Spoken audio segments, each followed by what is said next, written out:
Fazer transição de carreira é loucura. Um inscrito aqui do canal, ele entrou em contato comigo através do Instagram e ele me perguntou o seguinte, foi uma pergunta meio que um tom de dúvida e de insegurança. Ele está fazendo a transição de carreira e ele tem me perguntado se realmente vale a pena. As pessoas têm essa curiosidade a respeito de mim porque sabem que nem sempre eu usei a programação como minha renda principal, eu nem sempre fui programador. Para quem não me conhece, eu sou o Thales Veloso e nesse canal a gente fala de programação e tecnologia. A gente sempre vai falar desse assunto. Então é um assunto que você gosta, se inscreva no canal. E para quem não sabe, eu era engenheiro civil. Eu me formei, fiz toda a minha formação em engenharia, peguei aquela grade pesada, fiz 5 anos de faculdade.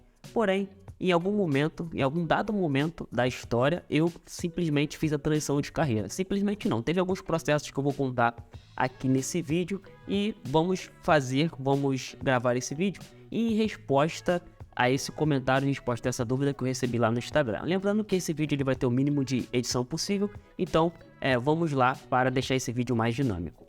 Eu anotei alguns pontos para não esquecer de falar aqui nesse vídeo, beleza? E o primeiro ponto é o que eu era. Como eu já falei aqui no vídeo, como eu já falei aqui no início do vídeo, eu era engenheiro civil. Eu me formei mais ou menos em 2015 na Faculdade do Estado do Rio de Janeiro, ela é uma faculdade pública. E a faculdade pública ela tem uma característica de ser uma faculdade pesada, uma faculdade com a grade flexível, com aquela grade mais, com os professores mais, digamos assim, desafiadores, melhor dizendo, beleza? Então, eu tive uma grade bem pesada de exatas, ou seja, matemática, cálculo, física, cálculo numérico, estatística, então eu já tinha esse background. Aí eu me formei em 2015, e no momento que eu formei em 2015, a engenharia não estava passando por um período legal. A engenharia estava passando por um período bem difícil, a gente via os escândalos aí de corrupção, os escândalos de superfaturamento de obras, e construtoras sendo investigadas, e com isso, a economia também não ajudou muito. E as vagas de engenheiro civil estavam bem escassas na época. E eu fiquei de 2015 até 2017. Na verdade, eu trabalhei de 2015 até 2016 ali, final de 2016. Em um escritório, a gente fazia projetos.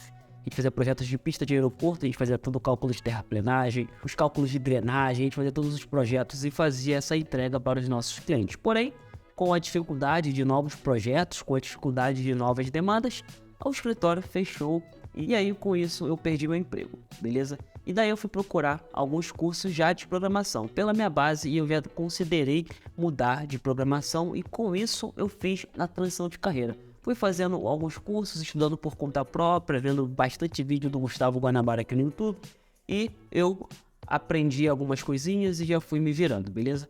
E quando foi em 2019, eu entrei numa empresa para trabalhar com logística, com dados logísticos, a gente fazia alguns cálculos, a gente fazia algumas coisas bem legais.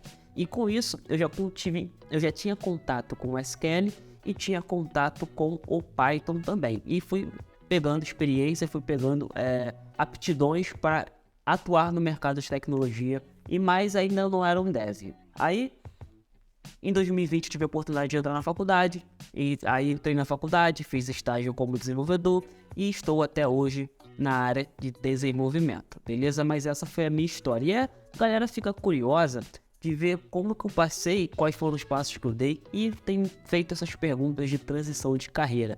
Então, basicamente, eu era engenheiro civil e eu fui para a área de programação, fui para a área de tecnologia, fui para a área de desenvolvimento. Tranquilo? Como eu fiz essa transição? Basicamente, no período que eu estava fazendo a transição, eu comecei a estudar, eu comecei a pegar materiais, eu comecei a pegar livros, ó, você pode ver, tem esse livro aqui atrás, esse livro de JavaScript. Comecei a estudar, comecei a fazer várias coisas e com isso também eu comecei a produzir conteúdo aqui na internet de programação, de tecnologia, de tutoriais, não só no YouTube, mas também no LinkedIn, no meu Instagram. E eu comecei a ter uma audiência, algumas pessoas que me assistiam. E algumas dessas pessoas, melhor dizendo, eram tech recruiters, eram recrutadores que faziam essa ponte. Ela viu a pessoa e chamava para entrevista e conectava com as empresas. E foi assim que eu consegui fazer a transição de carreira. Ou seja, lição aí, você precisa ser visto por alguém. Como que você vai ser visto por alguém se você não consegue postar nada? Se você não posta nada, se você não é visto se você não produz nada, nenhum material, fica só estudando.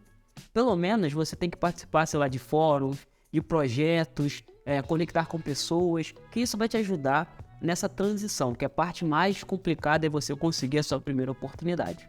E em relação à dúvida que as pessoas estão falando que vão dar errado, você tem a seguinte postura aí. Você tem a seguinte situação.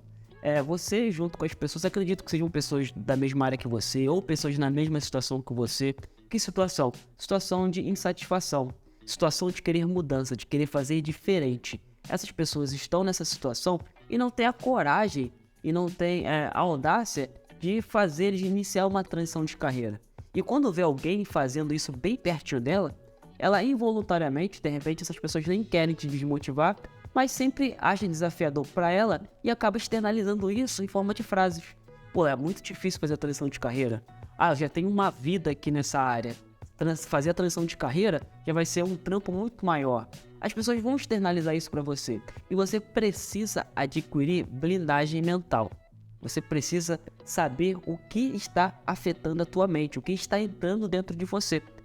Eu sempre costumo fazer aquela alusão do barco. O barco, ele não afunda pela água que está em volta. Muito pelo contrário, ele consegue se locomover, ele consegue se movimentar, fazendo toda a movimentação pela água que está em volta. O que vai afundar o barco é a água que entra nele. Então, você precisa ter essa blindagem, você precisa se blindar para não deixar esses pensamentos negativos entrar na sua mente e acabar te corroendo por dentro e te deixar inseguro. Se você está insatisfeito, simplesmente mude. Simplesmente meta a cara para você não se arrepender. Porque o maior arrependimento, quando você chega lá na frente, lá mais para frente, você vai ter o arrependimento de não ter tentado antes. Pô, tem o mouse aqui, nada a ver. Aqui, eu vou tirar esse mouse aqui. O maior arrependimento é de você não tentar antes. Beleza? Então, tente o mais rápido possível. Fale o mais rápido possível para você ter tempo de se recuperar. Por que eu tô falando falhar? Porque você vai falhar na hora de você fazer entrevista pela primeira vez na área. Você vai provavelmente deve falhar, provavelmente deve receber alguns nãos nesse percurso. Pode acontecer que você já seja aceito na primeira oportunidade? Sim, claro.